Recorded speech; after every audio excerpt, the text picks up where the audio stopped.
इंद्रियों के द्वारा भोग किए जाने वाले विषयों में लीन होना ही मानव को आत्मज्ञान से वंचित रखता है।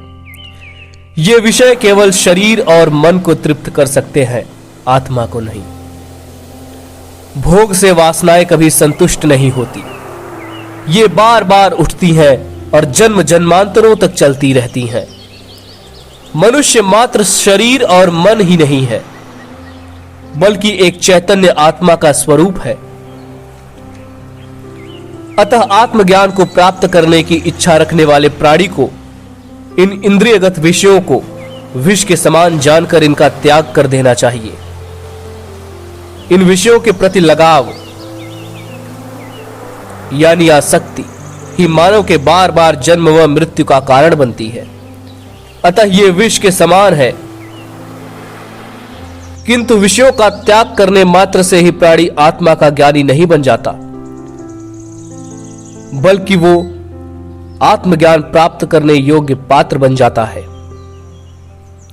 ये विषय बंधन नहीं है, बल्कि उनके प्रति जो प्राणी का लगाव प्रेम है वही बंधन है। विषयों को छोड़ने का अर्थ खाना, भोजन करना, वस्त्र, बिस्तर आदि का त्याग करके नग्न हो जाना, वो भूखे मरना नहीं है, बल्कि शरीर को जीवित रखने के लिए आवश्यकता के अनुसार उनका अधिक प्रयोग करने से है। भोगों में अधिक लगाव, लीन होने से लालच, मोह, क्रोध, ईर्ष्या, द्वेष, घृणा, दुख, चिंता आदि अनेक अवगुण उत्पन्न हो जाते हैं और इनका एक ऐसा चक्र बन जाता है जो जन्मों तक चलता रहता है। इसका एकमात्र कारण प्राणी में आसक्ति यानी लीनता का होना है। आसक्ति को त्यागने से ही प्राणी सारी बुराइयों से स्वतंत्र हो जाता है तथा ज्ञान को प्राप्त करने योग्य बन जाता है। केवल विषयों के त्यागने से तुझे ज्ञान की योग्यता प्राप्त होगी, तू सद्गुण को प्राप्त करने का पात्र बन जाएगा। पात्र में जो विषय रूपी विष भरा हुआ है, उसे खाली किए बिना उसमें अमृत भर देने से वो भी विष ही बन जाता है।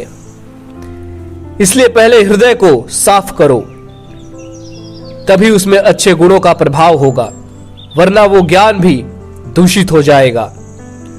हृदय यानी मन को स्वच्छ करने पर तू क्षमा, सरलता, दया, संतोष एवं सत्य रूपी अमृत को पीकर उसका प्रयोग कर, तभी तुझे अमृत का लाभ मिलेगा।